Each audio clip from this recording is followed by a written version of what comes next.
Cypress Development Corp. is developing a world-class lithium resource in the heart of Clayton Valley, Nevada. The size of the resource makes the Clayton Valley project a premier asset with the potential to impact the future of lithium supply. Cypress Development Corp. trades on the TSX Venture Exchange, symbol CYP, the OTCQB, symbol CYDVF, and on Frankfurt, symbol C1Z1. For more information, please visit our website, cypressdevelopmentcorp.com. Welcome to the Goddard Report. Comments made on the Goddard Report and TalkDigitalNetwork.com are an expression of opinion only. Here is Jim Goddard. My guest is Kris Sims, VC Director of the Canadian Taxpayers Federation. Welcome back to the show, Kris. Thank you so much. Kris, to get our economy up and going, do we have to start cutting the red tape to make sure services and businesses aren't caught up at City Hall or at some provincial or federal government office? Red tape has always been a major problem for businesses, especially small businesses. Some of your listeners might faint to find out how many regulations and strange hoops there are when it comes to, say, running a restaurant or a hair salon or things like that. And so they're bad at the best of times. And here we are emerging, hopefully soon, from this terrible pandemic economically, and they're going to have to really be careful that they're not strangling people with red tape.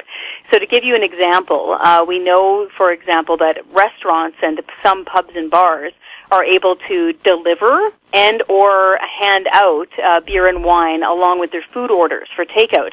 That's a huge improvement over what we were doing before, and it's something that we're going to have to maintain. So those small businesses and those pubs and restaurants are going to be able to have to maintain that right to do that, to sell beer and wine along with their food orders in order to keep their money up, in order to keep their orders coming through. And to give you an example of how different it is, I was interviewing a gentleman from Atlantic, Canada, where this had never been allowed before, ever, and it just started being allowed a couple of weeks ago. Because of the government making that one move of you are allowed to hand it out with takeout. They can't even deliver yet in Atlantic, Canada. You're allowed to hand it out with takeout. They were able to hire back 2 people out of unemployment. It was that big of a difference. So those are the sorts of changes that we need to see permanently coming out of this crisis. And also, if I can really flag this, this was something that the Canadian Taxpayers Federation investigative reporter found out about. This was our original story. There's a mayor on Vancouver Island in Langford. He was trying to order masks for his community, for frontline workers and for people who work within the city in order to protect them. So he tried to order a bunch of masks from China overseas. He was getting hit with an 18% import tax, a federal tariff. And this big 18% tariff was jacking up his bill for his town by $50,000. It's just crazy that the federal government would have a tariff at all on COVID-19 pandemic response items, like a mask. So those are the sorts of weird bureaucratic knots that just can't be there right now.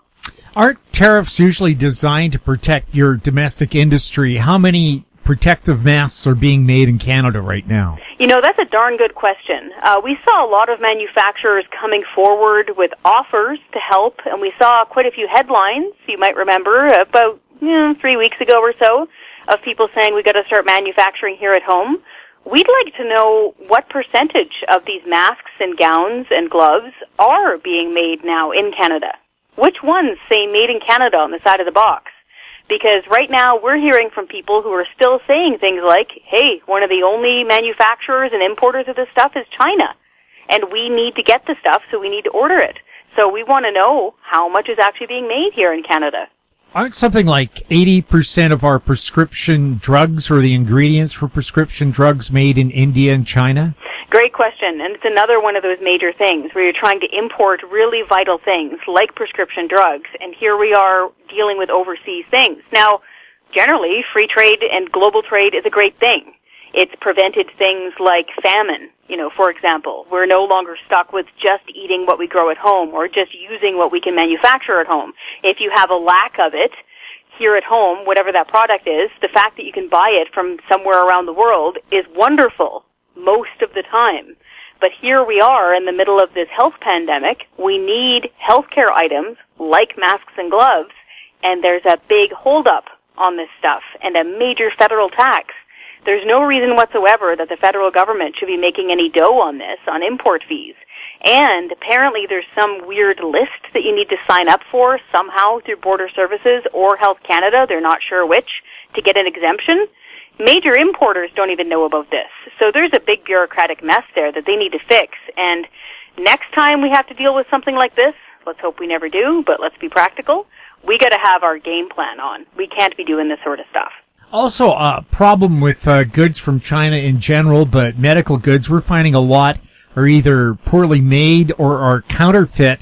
And if you want any evidence of the Chinese counterfeit industry, I got a Rolex watch from Hong Kong that only cost $40. I have a feeling it's not really a Rolex. It's magic, isn't it? Yeah, we're hearing that as well. We're hearing people in other jurisdictions, not just in Canada, especially over in Europe. I've been reading in the Atlantic and the British press, for example, where they're opening up these big shipments and they're really hopeful. But apparently, the fibers are coming loose, or the elastic is coming off, or they're faulty in some other way, or in some cases the boxes don't have nearly the number that they say they do on the side, that sort of stuff. Now, we know this stuff is in major demand, that manufacturers are probably running around the clock in order to try to keep up. But if they're trying to secure a domestic supply of this stuff, we literally have government departments whose job it is to do this. We have pandemic planners, we have emergency planners. They're very well-paid people. They have nearly permanent jobs within the bureaucracy. This is their job. They need to make sure that we have stockpiles of this stuff. It's ready to go, ready to deploy if and when we do need it. And so we're being nice right now. We know everybody's working hard, but once this is said and done and the smoke clears, we need to have a serious investigation to find out where the balls got dropped and how to not do that in the future. We should have learned this back during SARS. The fact that we need to relearn this again is troubling to many. Sure, because it seems to happen on a 10-year cycle. Yeah, and this is the thing, is we know, all of our smart folks and our very lovely people who work in public health, who do rightly, they're the ones that are warning you to keep your distance, to wash your hands. These are all very practical solutions from very smart people. They're the experts. But we need to make sure that expert advice is actually being followed in practice by the departments and the people in charge of those departments. And so that's why, again, once this is all said and done, hopefully we're through this, this is when we need to have a very close reckoning. And people who support all parties, it's got nothing to do with party, they need to take a close look at this, and they need to start bringing some of these folks to committees and finding out where some things went wrong and how to improve it in the future. British Columbia in general, from what we can tell, every time I read the news, it seems like most people have a pretty good handle on it. But I'm hearing a lot of folks at the federal level are asking some of these serious questions about what happened. We'll have more with Kris Sims right after the break. Media recognition from Bloomberg, Reuters, recycling trade publications, patented process for 100% recovery of critical metals, including cobalt, lithium, nickel, manganese, aluminum. American Manganese is focused on recycling lithium-ion batteries for electric vehicles. American Manganese trades on the TSX Venture, AMY, the US, AMYZF, and Frankfurt 2AM. For more information, visit AmericanManganeseInc.com or phone me, Larry Ray, at 778-574-4444. Avon Resources Limited is a gold exploration company with significant projects in British Columbia and the Yukon, trading on the TSX Venture Exchange, symbol ABN, and the OTCQB, symbol ABNAF. Surrounded by world-class gold deposits and mines, Avon's 23,000 hectares Forest Kerr Gold Project is located in the heart of the Golden Triangle in northwestern BC. For more information, visit us at avonresources.com. Welcome back. We're speaking with Kris Sims. Kris, wasn't one of Trudeau's top officials about pandemics kind of grilled at a news conference and exposed herself to, or exposed her ignorance or lack of preparedness for the news conference? It's one of those strange moments, and I highly recommend folks can look it up. If you go to the Public Health Agency's committee, so if you go to the House of Commons, go to committees, go to the Health Committee, and you can look up where they've had their meetings. If you take a look at that and see what their official was saying, so apparently, this is what she said, she was in charge of pandemic stockpile response items, One can assume that would be things like masks and gowns and gloves and face shields, that sort of thing. But according to this tape, and people can go watch it, answers were slim. They apparently didn't know where the stuff was stocked. They weren't sure how much of it they had, how it would be deployed, if and when it could or should be deployed. The answers were very lacking, and a very quick way of finding it, actually. And I highly recommend folks follow these people on Twitter. There's an investigative journalism group called Black Locks Reporter. It's a small team of investigative journalists, not affiliated with us. It's just somebody that I like to use because they've got good information. They're right in Ottawa, Black Locks Reporter. And they were the ones that were really covering the committee very closely. That was televised. And folks can go find the minutes from that meeting or even watch the video themselves. And it's things like that where this official, and again, nothing personal, but this official knew that they would have to be presenting a committee, that they would have to be answering questions. One would think that they would have their briefing notes in order to at least answer some of these questions, whether the answers are good or bad, but to at least have those answers. And so I highly encourage folks to look them up and find out what these folks are saying and to demand better. You know, once we're through this, we should really be demanding better answers of our officials. We'll have more with Kris Sims right after this. Engineer Gold Mines is focused on the exploration and development of the historic high-grade Engineer Gold Mine situated 32 kilometers southwest of Atlan, British Columbia. Engineer Gold Mines is fully permitted for surface and underground exploration with the drill program now underway. Engineer Gold Mines Limited trades on the TSX Venture Exchange, symbol EAU.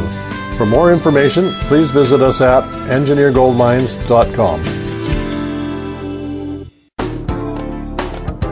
Don't miss out. Stay informed. Receive the HowStreet.com weekly recap with thought-provoking podcasts, radio, and articles delivered to your inbox. Sign up for the HowStreet.com weekly recap on our homepage at HowStreet.com. Welcome back. We're speaking with Kris Sims. Kris, leaders in other countries have taken pay cuts because they realize the population is suffering through the lockdown. I think in New Zealand, the Prime Minister took a 20% cut. In India, the Prime Minister took a 30% pay cut. Any sign that our federal politicians are willing to bite the bullet? Not yet, but we're hopeful that will change. And we're so far, if you can believe it, they were actually scheduled to get a pay hike on April 1st. It was automatic. It was set up in law before, the pandemic even happened, which is a problem to begin with. We shouldn't have auto pay hikes going on with politicians. But nonetheless, this happened, and then we got them to donate that amount, the pay raise, to charity. Most of them did it, as far as we know, including people like Prime Minister Trudeau and opposition leader Andrew Scheer. But going forward, getting rid of your pay hike and giving it to charity for a little while, that's not good enough. They need to take a pay cut. So as you point out rightly, we've got global leaders from really all around the world taking pay cuts. We have other people in positions of authority, both premiers. For example, the Premier of Manitoba has taken a pay cut. We need to see that happening at the federal level. So they need to reduce their pay, and we're really pushing on this. Most of us have had pay cuts, and many of us have lost our jobs. And we need to keep in mind, too, that these members of Parliament are very well compensated. I think on average, the member of Parliament pay is around $180,000. And you need to keep in mind that a lot of these people get housing allowances while they're in Ottawa. All of their travel and meal are paid for, all those expenses. Their vehicles are paid for. Their pensions are very generous. These people are very, very highly compensated. It's the least they can do, frankly, to take a pay cut in solidarity, as they say, with the rest of the Canadian people. What about tax breaks? Should Canadians get a tax break because of this? Good question. Yes. We think that we should see the carbon tax get reduced or slashed altogether, frankly. We would like to see income tax breaks right now. It's really a quick and immediate way to provide relief to people for these expenses. Cut whatever possible taxes they can. And that way it'll immediately reduce your household expenses and you'll be able to save some more money.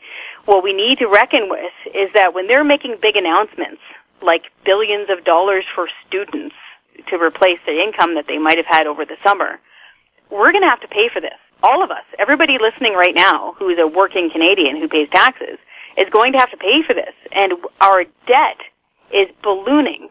My president, actually, my boss, it was the either laugh or cry moment. He said, if we keep this up, we won't be able to put the Canadian debt on our famous debt clock. Like, we won't have enough room. We'll run out of digits. We're going to have to, like, create a 1 in plastic and, like, glue it to the side of the thing. This is how bad this is getting. So we're in this so deep now, and we were in a major deficit before this terrible thing washed up on our shores. We're going to have a serious reckoning when the smoke clears to find out what we need to be spending money on, how big our cabinet needs to be, what members of parliament should be getting paid, what government should be doing, and what we should be cutting loose. We're going to have a serious look at all of this. Kris, always fun chatting with you, and thank you so much for your time. Thank you. Be well, everybody. My guest has been Kris Sims, BC Director of the Canadian Taxpayers Federation. Her website, taxpayer.com. And Kris, can we release your email? Yes, absolutely. I'm at ksims, S-I-M-S, at taxpayer.com. You can also follow me on Twitter. It's Kris_Sims. I would love to hear from you guys. You're listening to the Goddard Report on TalkDigitalNetwork.com. Find us on Twitter at TalkDigitalNet. Our popular YouTube channel is Talk Digital Network. If you have questions for our guests, you can send them to info@howstreet.com. We're also on Facebook. I'm Jim Goddard. Thank you for listening. Comments made on the Goddard Report and TalkDigitalNetwork.com are an expression of opinion only. The Goddard Report is available online and mobile at TalkDigitalNetwork.com. The Goddard Report is a production of How Street Media Incorporated.